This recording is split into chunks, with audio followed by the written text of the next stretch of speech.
Nah, jadi paling banyak katakanlah yang yang pakai ada di YouTube, ada Google Drive, Google Search sama Google Meet kayaknya sama, sisanya mungkin ditranslate sama Gmail. Terus kebanyakan 75% pakainya di laptop ya, sisanya di mobile. Gak ada yang pakai iOS berarti. Mahal bang. Saya juga nggak pakai sih. Oke, kira-kira Mas Wani mau cerita sedikit nggak kalau misalnya lihat data ini, apa yang kepikiran gitu dari dua data ini? Kalau saya sendiri, kenapa yang paling banyak laptop ya, karena di sini mayoritas anak informatika ya. Anak Hmm. informatika kan informernya ya laptop, komputer, PC, Windows gitu. Jadi pasti kebanyakan pakai laptop atau Windows. Nah pas Kalau kalau ini kan yang atas itu search ya pastilah karena Google kan based on-nya searching kan, hmm, engine search. Nah kenapa Doc? Mungkin karena untuk kerjaan ya kuliah seperti itu. oke, jadi kalau saya lihat ini gitu ya, satu, kita tuh kayaknya nggak bisa lepas dari produk Google deh sehari-hari. Kayak setiap hari kayaknya nggak bisa dibilang nggak bisa lepas gitu satu ke sama-sama produk-produk Google ini. Kedua, kalau balik lagi ke slide, sorry, secara nggak sadar karena memang material desain itu dibuat dari Google gitu, kita tuh secara nggak sadar kayak udah sering berinteraksi dengan material desain. Cuman pertanyaannya apakah memang pernah pernah dengar material desain, pernah mempelajari material desain atau enggak, tapi bisa jadi secara tidak sadar di alam bawah sadar kita memang udah banyak berinteraksi sama ini karena secara nggak langsung kita memang udah banyak kenal sama produk-produk Google gitu. Nah, sebelum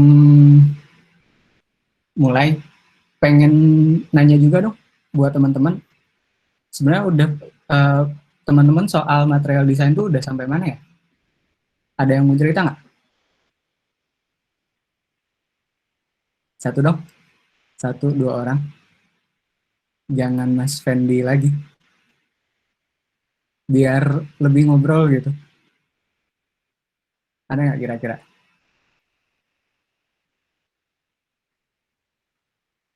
Mas Fendi bisa bantu pilihin nggak kira-kira kalau boleh? Jadi tegang ya aja kayak kayak kayak ujian itu enggak pengen tahu aja sih. Soalnya saya di sini desainer sendirian gitu. Iya boleh open mic teman-teman.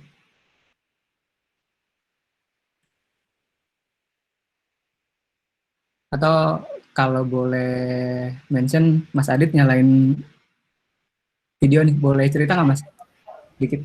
Oke, oke, tentang ini ya, Hmm. material desain itu, saya kan sebagai sekarang itu nguliknya itu mobile. Nah, otomatis kaitannya erat gitu sama material desain itu dipakai di Flutter, kemudian dipakai di Android juga. Sejauh ini penggunaan material desain sih lebih ke komponen-komponennya yang dipakai di apps-nya begitu. Hmm. Oh, uh, berarti uh, pernah beberapa kali bikin tampilan dari material desain lah ya. Iya, pernah. Pertanyaan lanjutnya, pernah kolaborasi sama desainer ya? Sejauh ini belum, Belum. karena saya sendiri desain aplikasinya sendiri pakai Adobe XD sama Figma seperti itu. Udah enak berarti ya. Teman-teman yang lain ada yang mau cerita lagi nggak?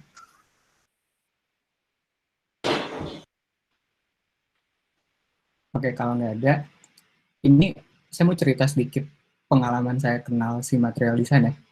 Kayak buat saya material design itu apa sih? Ini gambaran sedikit kalau misalkan saya lagi dapat dulu pas zaman kuliah gitu. Ini saya, ini material design atau yang lebih lebih enak gitu gambarinnya kayak saya ngerasanya dulu material design itu yang ngasih contekan saya kalau misalnya bikin tampilan di aplikasi, khususnya dulu di pas zaman Android gitu. Itu tuh mereka gitu, si material design ini yang mau ngasih contekan, yang mau ngajarin gitu. Dulu kenalan pertama kali di 2015. Jadi cerita sedikit lah. Dulu 2015 saya masih kuliah semester 6 mungkin. Waktu itu punya ide bikin aplikasi sama temen untuk bikin, kita bikin satu itu dong, kayak kalau misalnya nyari tambal ban, gimana? Zaman dulu Google Maps nggak se-powerful sekarang gitu, kayaknya masih bisa deh di tahun 2015 itu. Nah, seingat saya dulu pada saat belum kenal material design gitu, bikin aplikasi itu tahapannya, kalau saya sebagai desainer gitu, saya niru dulu aplikasi yang udah ada tanpa tahu dalamnya apa, seperti apa gitu. Jadi aplikasi ini tuh sebetulnya iseng-isengan, tapi waktu itu sempat masuk ke I2T I2TB-nya Kominfo. Jadi waktu itu ada saya sistem kayak bukan sistem inkubasinya dari Kominfo gitu. Waktu itu kayak iseng-iseng ngajuin, oh ternyata lolos, dapat mentoring dan lain-lain. Cuman sayangnya pada saat 2015 kan ganti menteri tuh. Jadi ganti menteri tiba-tiba tengah-tengah gak ada nggak jelas ya. Jadi kalau misalnya teman-teman, ini cerita sedikit lah, rada menyimpang. Kalau teman-teman dapat program-program kayak gitu dari pemerintah, jangan pas menterinya ganti, nanti nggak rada nggak jelas gitu. Oke, balik lagi ke sini. Tadi udah ya cerita sedikit pengalaman teman-teman. Pas ngobrol sama teman developer saya waktu itu, kayak jadi saya ngeraba-raba kan sebenarnya tampilan ini tuh isinya apa, tampilan ini tuh namanya apa. Dia yang waktu itu ngenalin komponen di material design. Jadi tadi udah sempat di-mention juga sama Mas Adit, kalau pada saat itu memang ini loh yang membantu saya untuk akhirnya kenal sama bagian-bagian yang ada di Android gitu, salah satunya. Ya teman-teman pasti udah jago lah kalau misalkan saya nanya lagi deh, tebak-tebakan lagi, tapi pasti tahu. Kalau yang atas ini kira-kira bagiannya apa nih?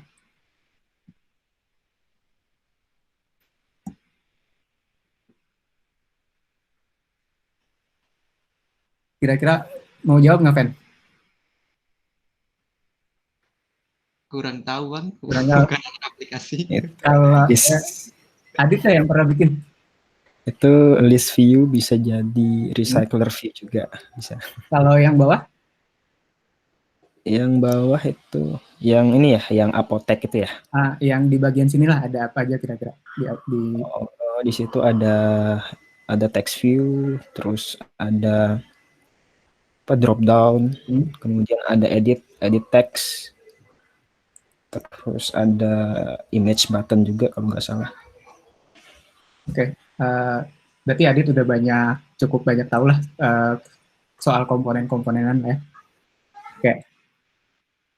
Jadi teman-teman, pada saat waktu itu ketemu sama material design dan ada satu halaman namanya komponen, itu kayak, oh ternyata buat saya gitu ya, point of view saya sebagai desainer, oh ternyata teman-teman developer itu bikin tampilan kayak gini harus kayak gini dulu ya. Di satu sisi developer pada saat lihat bagian desain yang sebelah sini gitu, itu jadi dikasih tahu juga, oh memang biasanya gerakan-gerakannya kayak gini, dan di satu halaman komponen ini di si framework si material design ini, itu jadi pada saat itu jadi ngebantu desainer untuk bisa ngertiin developer gitu. Pada saat saya mulai ngerjain beginian gitu. Kenapa? Pertanyaannya kan kenapa harus di ngertiin gitu ya? Kayaknya di sini nggak ada desainer, engineer semua. waktu itu sempat lihat ini gitu, si meme ini dia pengen bikin human brain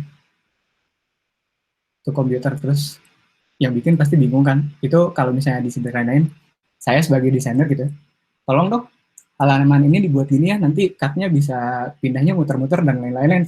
Pas developer lihat, wah nyusahin gua aja lu. Kalau misalkan kayak tadi gitu, kalau misalkan si desainer akhirnya nggak punya point of view ini, dia jadi kayak seenaknya sendiri gitu pada saat developer kerjaan kayak jadi lu kerjain aja kan bisa sebetulnya, tapi kalau menurut saya gitu ya sebagai desainer harusnya nggak gitu. Jadi kayak meskipun nggak harus bisa ngoding, seenggaknya paham, oh developer tuh bikinnya kayak gini-gini deh.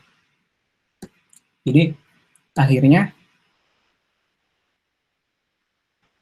kalau menurut saya si ada 2 poin gitu pada saat dulu waktu kuliah ketemu material desain itu. Satu, ngasih contekan dan ngajarin saya kalau misalnya mau bikin tampilan aplikasi itu kayak gimana. Kedua, ngebantu buat desainer dan developer bisa saling memahami satu sama lain gitu. Jadi kayak nggak saling egois, si desainer pengen bikin ini udah lu kerjain aja gitu. Tapi harusnya nggak sampai kayak gitu. Ada yang mau ditanyain dulu?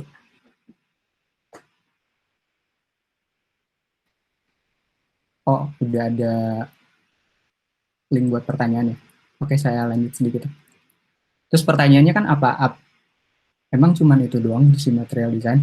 Pada saat saya lihat-lihat, meskipun si bagian komponen itu udah useful banget gitu pada saat saya kuliah. Saya pengen ngajak nonton satu video ini. Nggak tahu teman-teman ada yang sudah pernah nonton atau belum, tapi kita coba tonton sedikit. Durasinya sekitar 3 menit. Kira-kira layar saya kelihatan nggak? Takutnya kayak tadi. Kelihatan, Bang. Oke. Design project that has ever happened at Google. So material design, as you know, is our new look and feel, but it's a lot more than that. There's many layers to the story. When we started, we were dealing with design decisions and legacies from laptops that had evolved completely differently than design decisions and legacies from phones.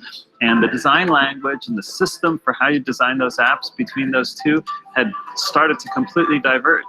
We knew we were adding on more screens, watches, televisions, automobiles, right? So we wanted to say, okay, step back, reset, ground zero. Can we come up with a design system for all these screens? We didn't want to just come up with a set of rules that weren't grounded in some intuitive metaphor. We needed to really be able to describe what it was that we were doing in a way that anybody on the team could understand, and not just designers, but engineers and product people as well. So we set out to define for ourselves what is the material that our digital interfaces are made out of.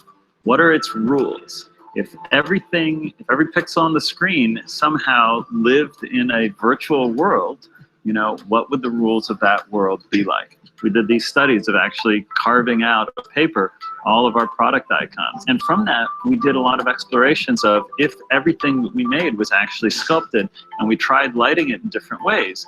Could we achieve something that had kind of the bold graphic character that we felt was very on trend right now, but also was informed by reality?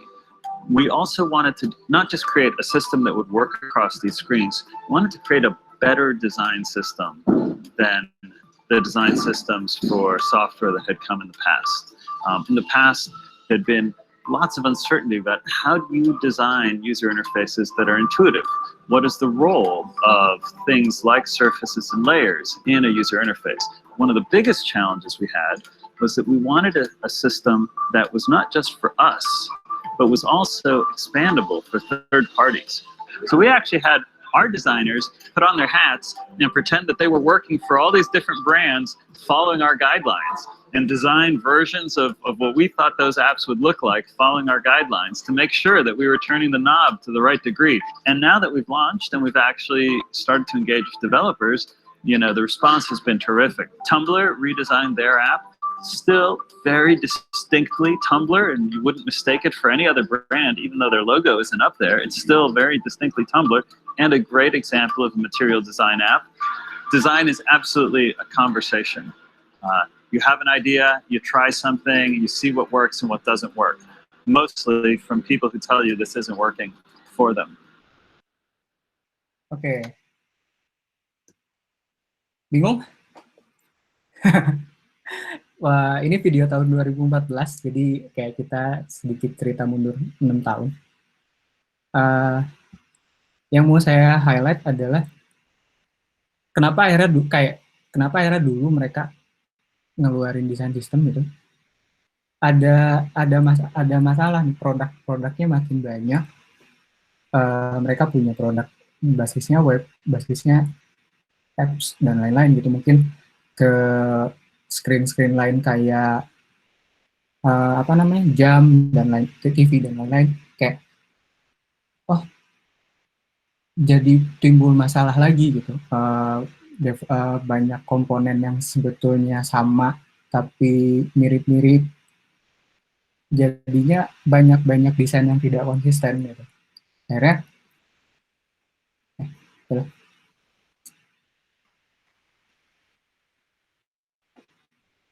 Akhirnya mereka kayak tadi dia bilang mundur ke belakang sedikit, kayak akhirnya memutuskan untuk kayaknya kita butuh satu guideline nih yang bisa bikin desain yang kita bikin di semua platform itu konsisten dan bisa nyatuin pengalaman pengguna di semua platform gitu.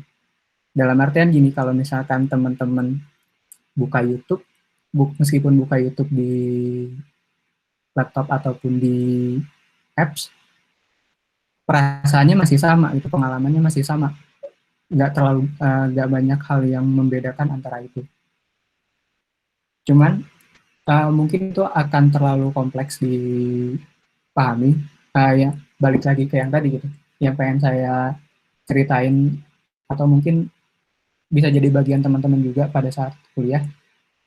Fokus di bagian sininya aja dulu. Kalau misalnya pengen kenal si material design gitu. Kalau misalnya sekarang sih isinya udah banyak banget gitu, guideline desain dari mereka udah sangat berkembang. Dulu seingat saya kayak baru desain Android, web juga baru awal-awal, sekarang udah ada iOS, Flutter dan lain-lain. Jadi kalau mau ngulik, coba di bagian yang ini dulu. Kalau saran saya, kalau misalnya pengen nyari tahu lebih dalam gitu. Terakhir ada satu video lagi yang pengen dilihatin. Ini kayak perkembangan material design dalam waktu 60 detik.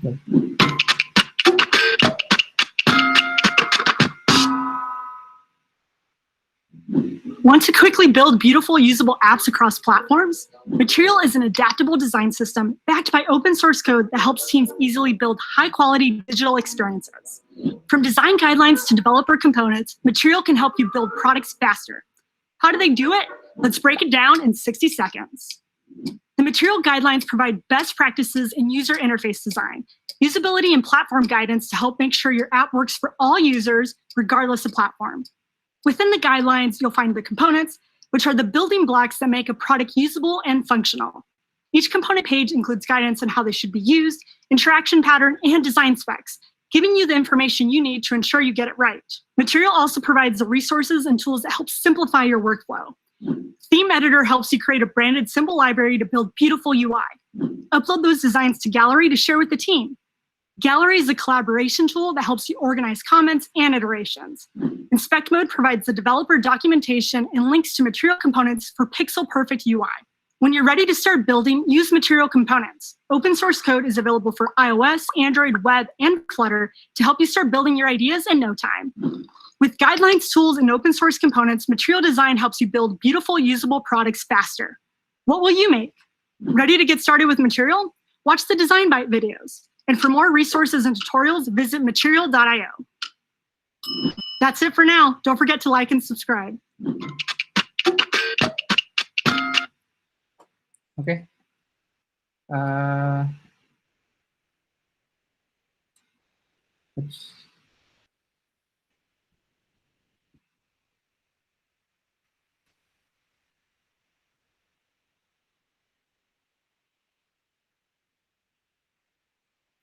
Dari saya itu, jadi balik lagi, nggak akan banyak cerita soal teknis, tapi yang pengen saya tekenin atau ceritain di sini adalah dua ini aja dulu. Kalau misalnya teman-teman pengen cerita, pengen ngedalamin soal material design, itu ngebantu banget di dua bagian ini.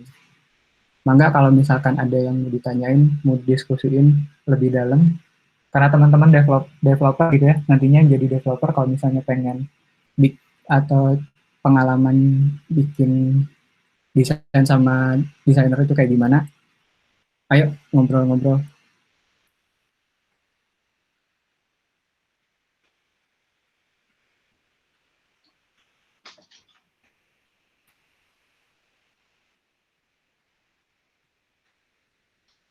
Mungkin pertanyaannya ada di teman-teman yang ingin bertanya bisa di Slido ya.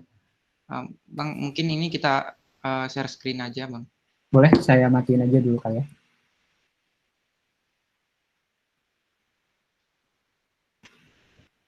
Sebentar.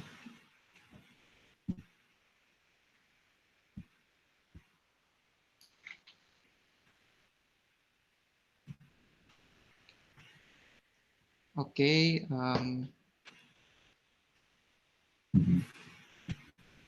ini ada beberapa pertanyaan di Slido. Kita mulai dari atas. Yang pertama, terkadang jika kita ingin mendesain sebuah tampilan app selalu terkendala dengan ide yang terbatas, bagaimana cara Kak Ari mengatasi hal tersebut? Ada satu cara namanya kayak bikin mood board. Mood board itu kalau misalkan kira-kira kayak kalian pengen bikin aplikasi apa ya, Adsense gitu ya. Kalian coba cari beberapa contoh, terus beberapa contoh itu nanti kalian bukan tempelin, tapi kalau misalnya kalian buka Figma gitu di satu layer, kalian kumpulin tuh screen yang pengen kalian pakai, kira-kira yang referensi yang ngebantu kalian, itu nanti dijadiin patokan untuk kira-kira desain yang kayak gimana yang pengen kalian bikin gitu.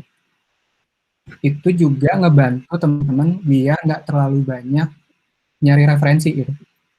Nyari referensi itu terkadang harus dibatasin biar nggak terlalu lama. Jadi kira-kira bikin satu halaman 6 tampilan, coba dari situ aja dulu. Soal ide kedua, biar nggak terlalu ngawang-ngawang, biasanya wireframe ngebantu sih teman-teman.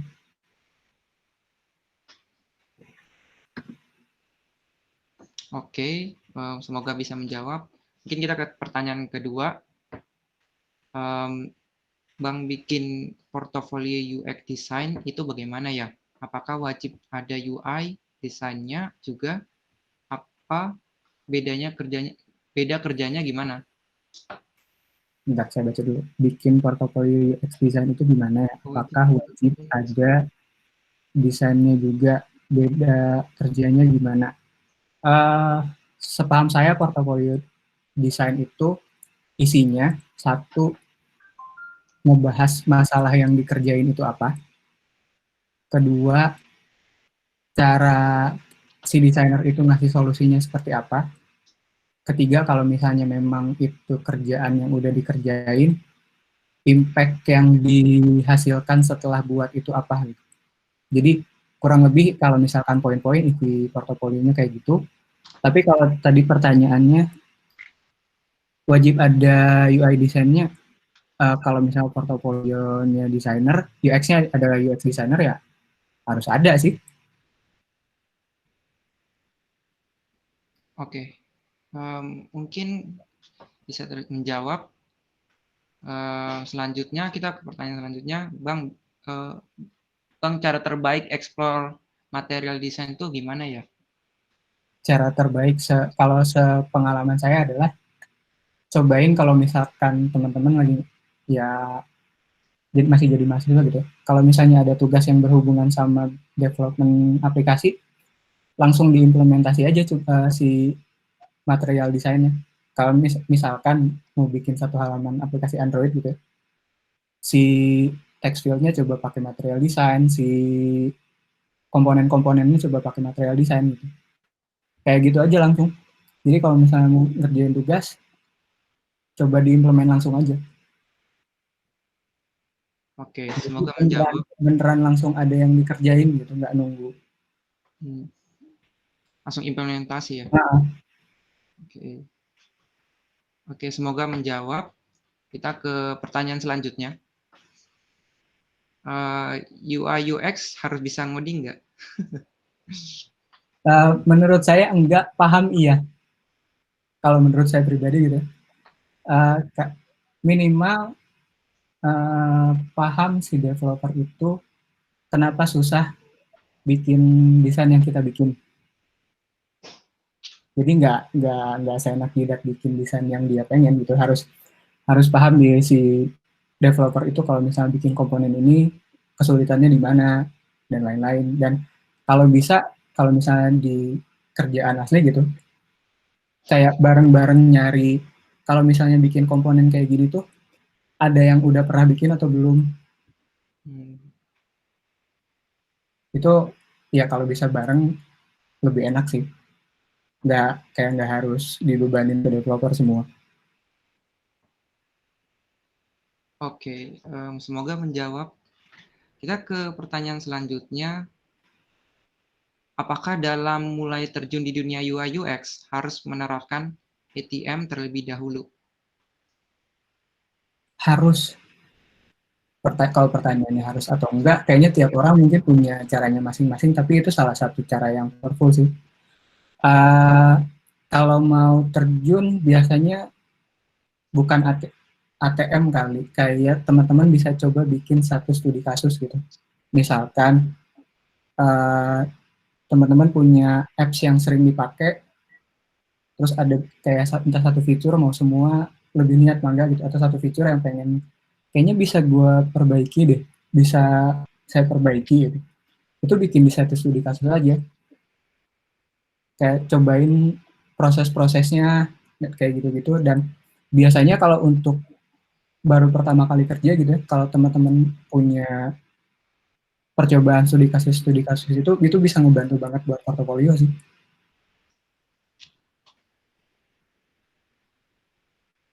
Oke, semoga menjawab. Kita ke pertanyaan selanjutnya. Nah, ini mungkin karena dia seorang developer, apakah seorang software developer juga harus bisa ngedesain UI UX? Apakah seorang developer bisa uh, gimana ya jawabnya? Satu, saya bukan developer. Kedua, mungkin enaknya gini kali, apakah seorang developer bisa menjadi, bisa kalau menurut saya, karena secara nggak langsung developer paham struktur dalam aplikasi. Kayak kalau misalnya dari desain gitu, dia kan baca di satu halaman tampilan ukuran buttonnya berapa, marginnya berapa, ukuran fontnya berapa, itu kan sebetulnya struktur interface desain juga gitu. Jadi pasti bisa sih. Pertanyaannya kalau misalnya sekaligus, kuat atau enggak? Kalau ngerasa kuat, mah enggak, tapi biasanya kewalahan sih.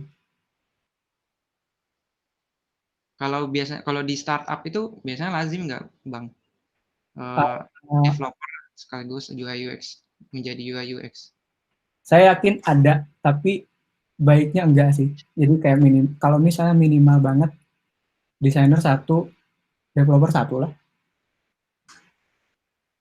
Tapi kalau misalnya tadi ditanya di startup lazim nggak? Kalau startup baru mulai kayaknya ada-ada aja sih.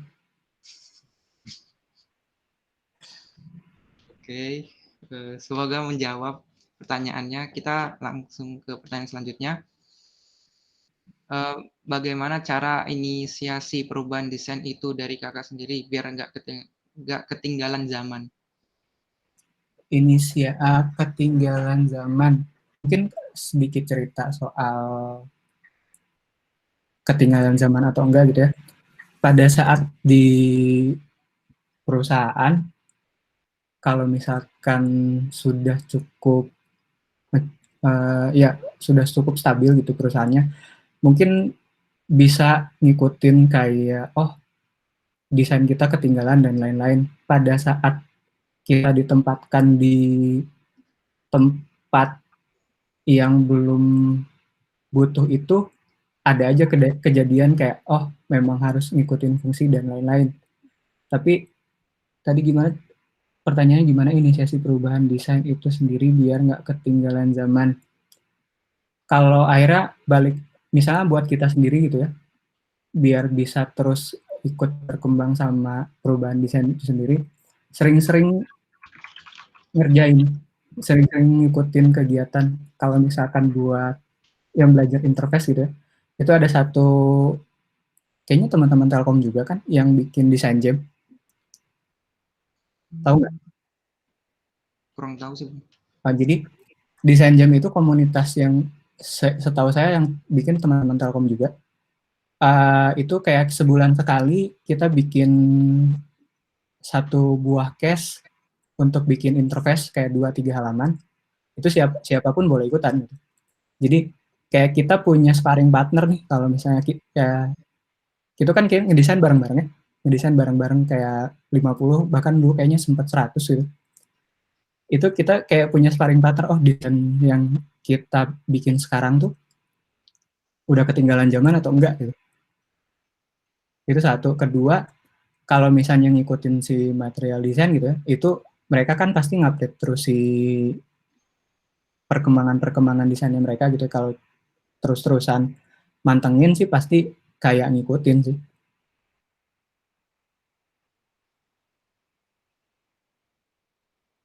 Oke, semoga menjawab. Kita ke pertanyaan selanjutnya. Wah, berat sih ini pertanyaannya. Mas, rate-nya anak UI UX berapa ya?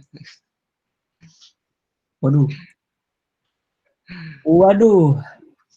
Yang bisa saya bilang beda tempat, beda-beda biasanya.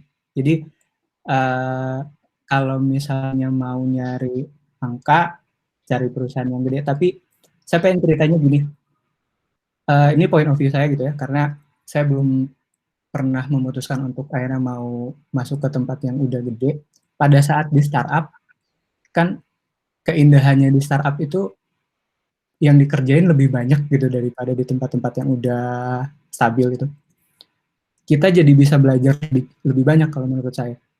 Kita bisa belajar point of view yang dipelajarinya jadi lebih banyak gitu. Gak cuman ini saya kalau kadang ngobrol sama teman-teman yang udah yang gede-gede gitu. Porsi kerjaannya memang melebar, kadang kayak UI designer mikirin untuk research juga, tapi jadi punya point of view lebih. Dan menurut saya pribadi pada saat masih fase untuk belajar gitu, dari kuliah sampai mungkin 1-2 tahun kerja, itu penting banget sih buat punya point of view lebih. Nah, pertanyaannya kalau tinggal nanti teman-teman mau coba yang mana gitu, mau coba baku hantam di startup kecil atau memang udah nyiapin untuk masuk ke perusahaan-perusahaan yang udah stabil gitu. Pasti beda kok pengalamannya. Oke. Untuk Red nggak usah dijawab lah ya. Oke, selanjutnya kita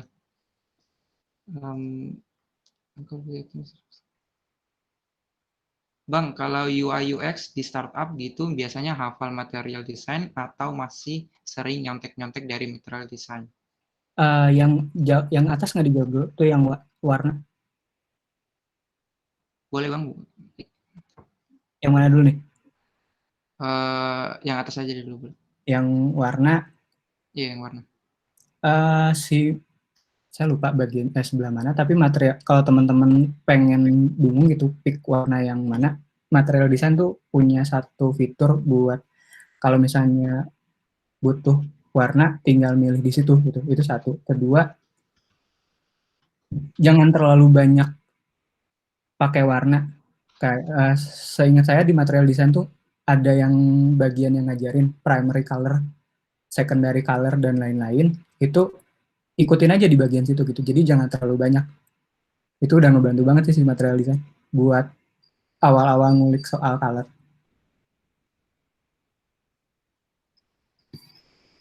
Adit angguk-angguk kayaknya udah hafal banget. Sering pakai, Bang. Oke, semoga menjawab. Kita ke pertanyaan selanjutnya. Bang, kalau UI UX di startup begitu, biasanya hafal material design atau masih sering nyontek-nyontek dari material design?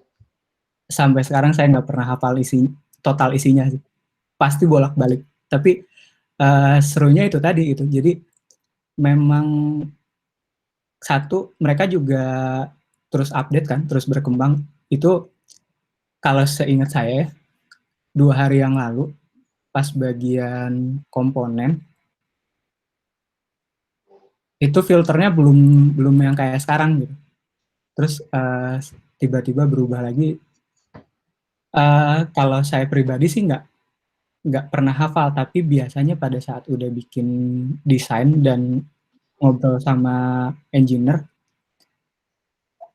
itu jadi bolak-balik ke situ. Jadi kayak ya itu tadi saya bilang alat bantu untuk ngobrol sama desainer, sama developer gitu. Sampai sekarang, sampai beberapa hari ini pasti bolak-balik, pasti nyontek. Susah buat ngapalin semuanya, banyak banget soal. Oke, semoga menjawab. Kita ke pertanyaan selanjutnya. Apa yang dibutuhkan untuk menjadi UI UX designer yang bagus, Bang? Niat mau ngulik. Iya, kalau dasarnya itu sih apa untuk yang bagus mau. Kalau dulu awal-awal mau nyoba untuk bikin studi kasus dan ngeredesain yang udah ada aja gitu, mau ada keinginan untuk itu. Sekarang ya itu tadi, kalau misalnya belajarnya interface, banyak komunitas yang bisa ngebantu untuk bikin bareng gitu. Tadi saya mention lagi, si Design Jam itu bisa ngebantu banget untuk mulai-mulai belajar, karena yang ikutan dari yang pertama kali bikin sama yang udah sering bikin udah ada gitu. Jadi sparring partnernya tuh udah banyak levelnya lah gitu. Kalau Abang sendiri punya rekomendasi nggak komunitas desain yang bagus untuk anak-anak pemula gitu? Yang di dalamnya itu Sportifnya gimana nih? Maksudnya ya kalau anak pemula bertanya tidak dibully atau disuruh nyari searching di Google lah sana. Enggak. Teman-teman kalau misalnya masuk grupnya di Telegram gitu ya, UXI di Bandung atau misalkan si Design Jam, pasti dijawab baik kok. Pasti enggak, seingat saya sih jarang ya yang buka aja Google itu kan ada ya. Jarang sih. Oke. Gini, serunya Design Jam juga, itu bukan cuma ngerjain bareng, tapi semua orang boleh komen. Jadi misalnya si Mas Fendi gitu, Mas Fendi bikin 2 screen, terus nanti tuh ada aja yang komen, itu warnanya terlalu gelap, itu si ukuran ininya terlalu besar dan lain-lain. Nah, masalahnya menurut saya kalau misalkan di komennya cukup pedas, jangan baper gitu. Jadi memang pada saat si Design Jam itu memang biasanya jadi ajang saling kritik, jadi ajang saling ngasih tahu gitu. Biasanya sebulan sekali kok.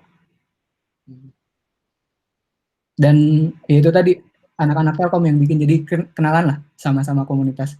Barangkali bisa bikin apps bareng gitu. Mereka yang bikin desainnya, teman-teman bisa jadi part untuk bikin development produknya. Oke, kita ke pertanyaan selanjutnya. referensi untuk mencari bahan untuk mood board bagusnya di mana ya, Kak? Kalau pengen liar banget, ya Dribble udah bagus-bagus semua sih isinya. Tapi ya itu tadi, apakah yang dibuat di Dribble itu relevan untuk dibuat sama developer? Dicek lagi. Dicek laginya salah satunya di si material design ini gitu.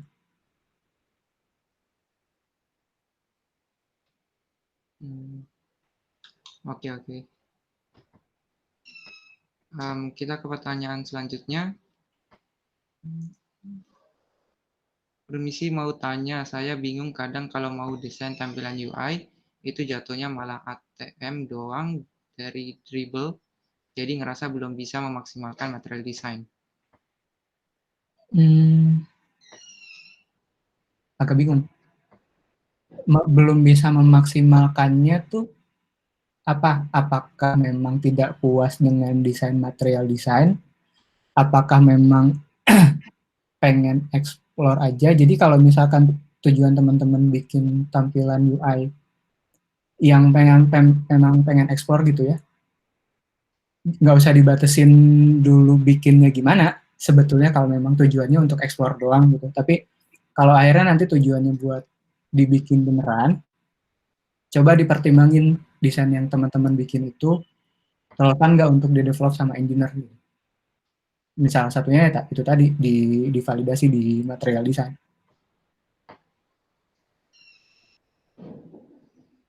Oke, semoga menjawab. Kita ke pertanyaan selanjutnya.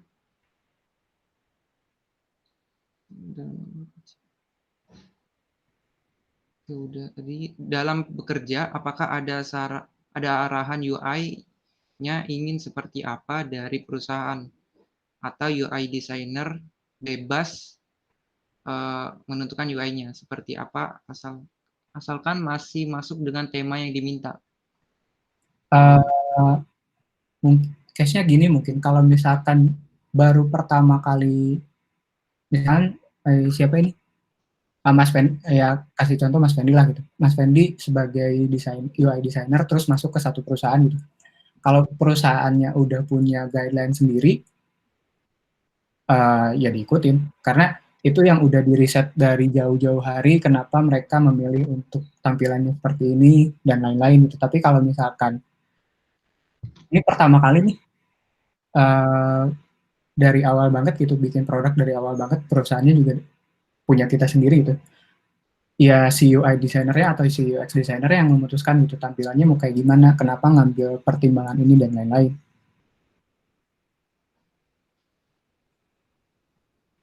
Jadi kalau tadi arahannya apakah akan ada dari perusahaan, kalau misalkan masuk yang udah cukup gede, biasanya iya. Kayak mereka udah punya guideline-nya sendiri gitu. Bisa jadi udah punya hal yang kayak material desainnya sendiri. Kalau teman-teman lihat kayak IBM punya karbon, si Atlassian punya Atlassian Design gitu, Gojek juga punya Asphalt kan. Itu mereka udah punya guideline-guideline-nya sendiri. Berarti Bang, kalau di startup lebih bebas ya daripada company yang sudah besar gitu? Bisa jadi iya, tapi bisa jadi bukan bumerang teh, tapi challenge-nya jadi lebih gede.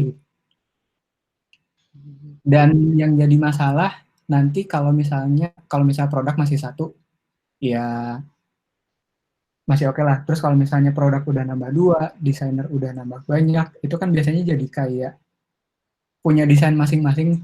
Nah, fungsinya si material design buat Google kan buat ngejaga itu biar nggak kemana-mana tuh.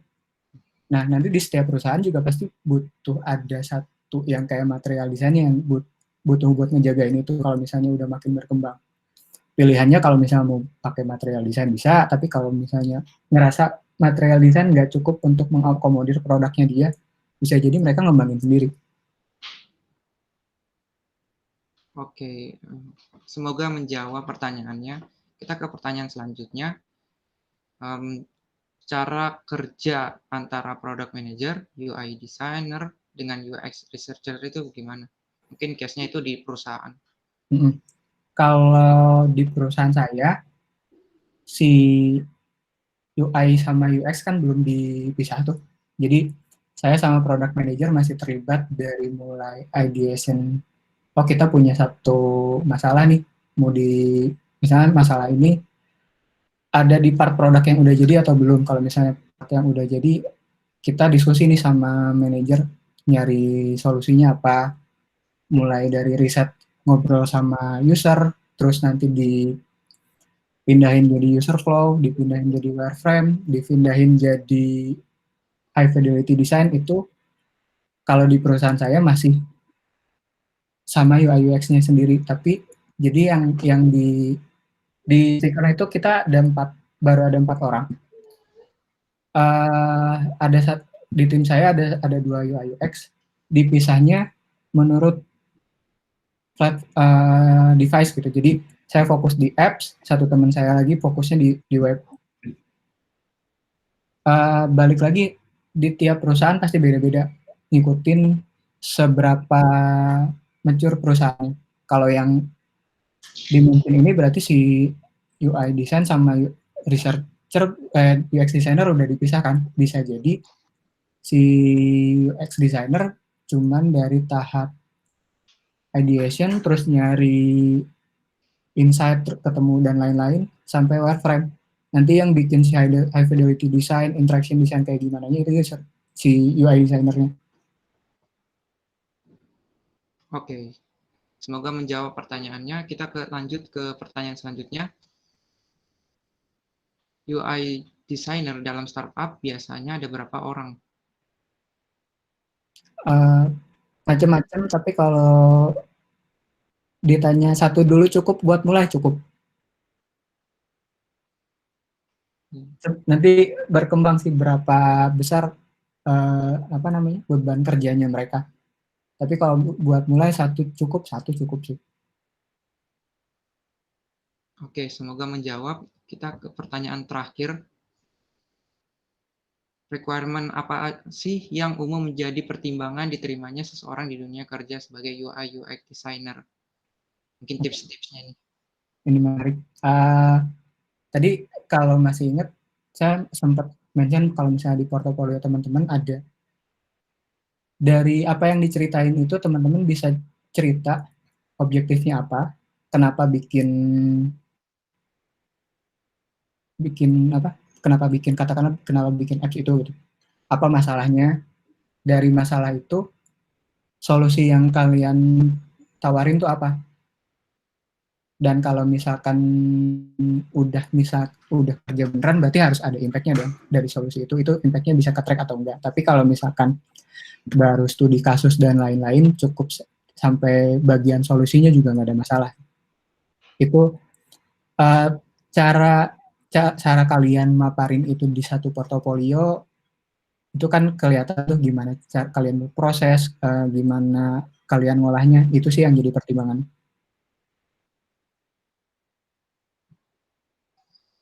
Oke, semoga menjawab. Bang, mungkin ada satu pertanyaan lagi. Saya sering mendengar tentang storyboard dari desain. Apakah UI design juga butuh story artboard? Story artboard. Boleh ngobrol sama yang nanyanya nggak? Boleh. Mungkin yang bertanya bisa open mic. Gue yang nanya, Fem. Ternyata. Gimana? Storyboard yang Adit bayangin tuh storyboard gimana ya? Jadi kemarin itu saya nemu Bang sebuah course gitu di Skillshare kalau nggak salah. Dia itu nerangin storyboard dari sebuah desain itu gimana ngedapetin ide dan lain-lain. Itu apakah kita sebagai misalkan UI designer itu juga butuh buat storyboard untuk misalkan klien kalau kita freelance gitu. Itu sih pertanyaannya Bang. Storyboard, sepaham saya biasa storyboard itu dibikin untuk membantu punya runutan dari awal sampai akhir gitu. Balik lagi sih, apakah UI design juga butuh? Mungkin yang bisa dibantu dari UI wireframe. Jadi dari wireframe itu bisa kebayang sih si UI designer kayak, oh dari halaman ini gue bisa bikin kontennya ini. Semoga membantu ya, masih agak bingung soal sertifikatnya. Oke, Bang. Oke, demikian sesi Q&A kita. Mungkin selanjutnya kita bisa foto bersama. Teman-teman yang hadir bisa nyalakan webcam-nya.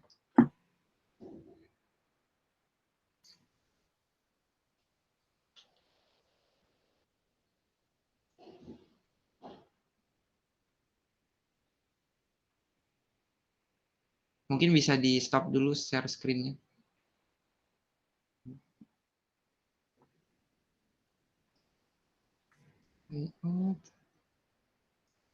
Minta tolong ke tim core team bisa share capture.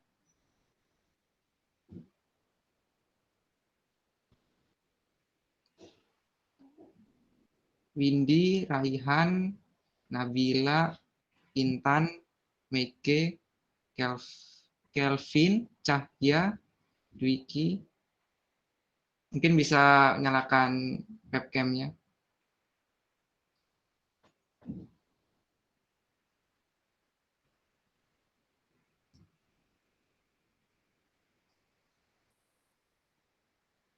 Oke, mungkin aku hitung ya. Oke, 1, 2, 3. Oke, bebas lagi. Oke, teman-teman terserah gaya bebas. 1, 2, 3. Oke, mantap. Nanti fotonya bisa dikirim di grup di SCTLU di Telegram. Terima kasih teman-teman yang telah hadir. Juga terima kasih Kak Ari sudah menyempatkan waktunya. Terima kasih juga di SCTLU mengadakan event kali ini. Mungkin kita bisa bertemu di event selanjutnya. Sekian dari saya, Fendi. Saya tutup. Assalamualaikum warahmatullahi wabarakatuh. Terima kasih semua. Waalaikumsalam. Terima kasih teman-teman. Semoga sedikit ceritanya bisa ngebantu lah ya. Terima kasih, Bang. Ini berarti kalian satu klub gitu ya? DSC ini komunitas, Bang. Oh ya, maksudnya? Iya. Sebelum itu ada yang dari mana aja? Bukan kayak apa kalau dari kampus tuh? UKM. Ya, UKM. Bukan.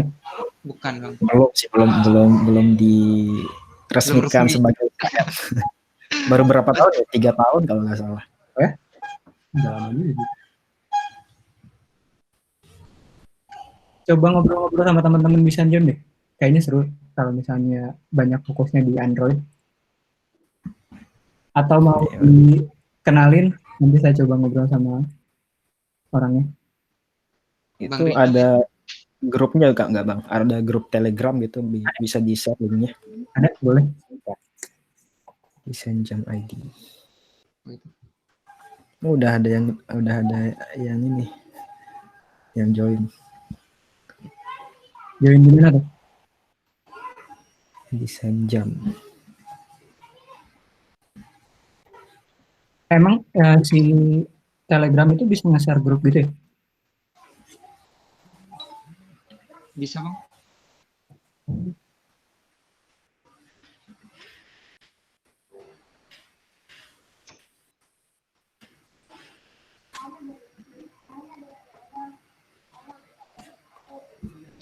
Biasa kirim link Instagramnya deh. Oke, itu udah.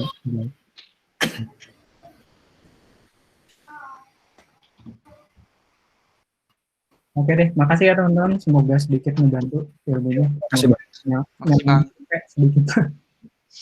Assalamualaikum. Waalaikumsalam.